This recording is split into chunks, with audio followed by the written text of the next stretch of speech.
La vérité, vous êtes des amours. Merci infiniment pour vos gentils messages depuis quelques jours. Et je me suis réveillée, j'avais un blues de malade. J'avais vraiment le blues, j'étais pas bien, voilà, j'étais triste, j'avais la haine aussi, j'étais dégoûtée. Et puis bon, c'est le premier réveil sans ma mère. Et je me dis que là, elle rentre et qu'elle va trouver ce qui s'est passé, ça va être dur pour elle. Mais en même temps, voilà, je sais qu'elle est entourée, qu'il y a du monde là à la maison. Je sais aussi, c'est ce qu'on s'est dit avec ma mère, que ça ne restait que du matériel. Ça aurait pu être une bien pire nouvelle que ça. Ou alors elle aurait tout simplement pu être sur place, d'ailleurs, comme beaucoup d'entre vous me l'ont dit. Et ça aurait pu être plus grave, évidemment. Donc on décide de relativiser, de se dire que c'est du matériel. Le matériel, ça se rachète, même si ça met la haine.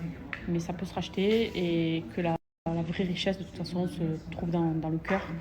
Et que ma mère, dans son cœur, elle est bien riche. Et que même s'il n'y a plus rien à la maison, même si voilà, chez elle, il n'y avait plus rien, que c'était pas grave, parce qu'elle restait du matériel. Et que, heureusement qu'elle n'était pas sur place au final. Voilà, mais en tout cas, je lui ai dit pas mal de bons messages. Elle était très contente. Elle m'a dit tout ça, toi écrit. J'ai dit ben oui, tout ça.